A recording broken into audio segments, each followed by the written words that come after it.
The skies of West Asia. A name synonymous with unforeseen dangers for any American pilot. And this time, for legendary Raptors.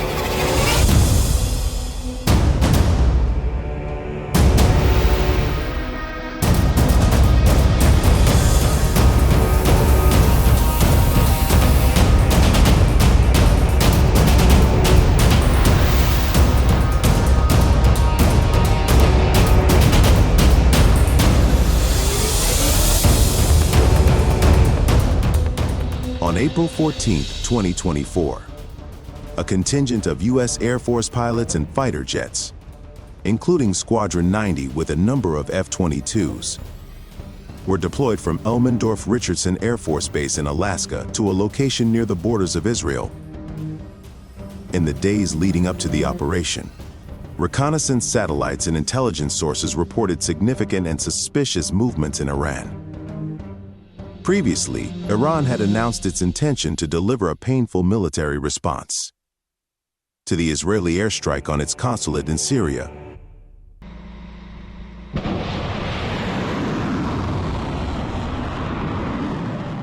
The F-22s were deployed to a base in Jordan, and after a period of anticipation and preparation for new challenges, radar and satellites finally confirmed the start of Iran's attack at midnight on April 14, 2024. Threats in the form of numerous unmanned aerial vehicles were moving toward them. After the scramble was announced and the F-22 squadron approached, the pilots confirmed that these unmanned aerial vehicles were drones and cruise missiles. The F-22s were deployed to a base in Jordan, and after a period of anticipation and preparation for new challenges, radar and satellites finally confirmed the start of Iran's attack at midnight on April 14, 2024. Threats in the form of numerous unmanned aerial vehicles were moving toward them. After the scramble was announced and the F-22 squadron approached, the pilots confirmed that these unmanned aerial vehicles were drones and cruise missiles.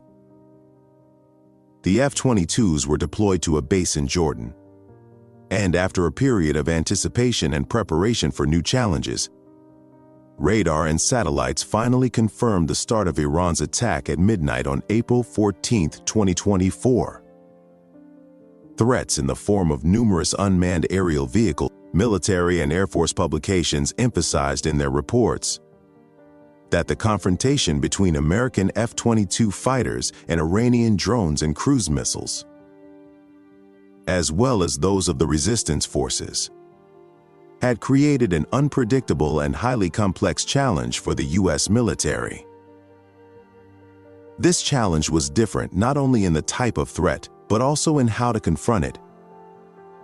Lieutenant Colonel Dustin Johnson, commander of Squadron 90, and the experienced F-22 pilots knew when they were deployed to the region that they would face a mission far different from what they had trained for. There were no advanced fighter jets and complex aerial maneuvers this time. Instead, the battle was asymmetrical, with unusual threats.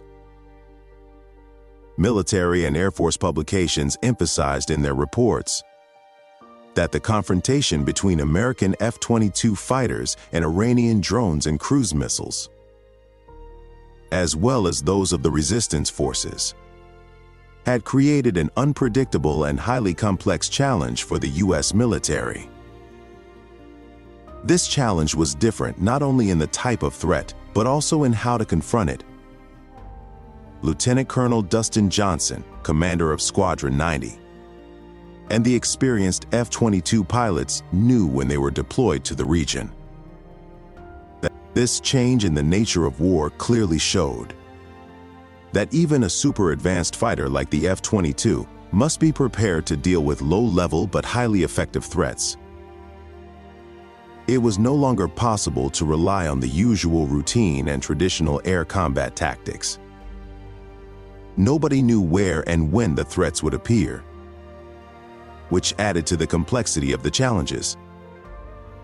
The sudden deployment of the F-22s to West Asia in early August following the assassination of Hamas political leader Ismail Haniyeh in Tehran and Iran's threat of retaliation, indicated the seriousness of this change in circumstances. U.S. forces had to be prepared for all possibilities. The Raptor fighters quickly entered the region and began their operations just one day after being deployed at a base, whose name was not disclosed by U.S. military officials. The drone threat was by no means a hypothesis or a training scenario. Iran had previously launched over 80 drones in an attack on occupied territories. Drones and cruise missiles had also reached groups in Iraq, Syria, and Yemen, which meant the threat was widespread, increasing the complexity of military operations in the region. According to Colonel Johnson, the situation was very unstable and volatile. It had become extremely difficult to determine exactly where and when the threats originated, as these threats were so widespread that, in a literal sense, anyone anywhere could pose a serious threat with a drone. This widespread nature of threats made the task even more difficult for U.S. forces. Although drones posed a lesser threat to the F-22s compared to advanced Chinese fighter jets, intercepting them was fraught with multiple challenges. These drones were small, slow, and often hidden from radar. Colonel Johnson points out, it was an air-to-air battle, but a different type of battle that we hadn't trained for.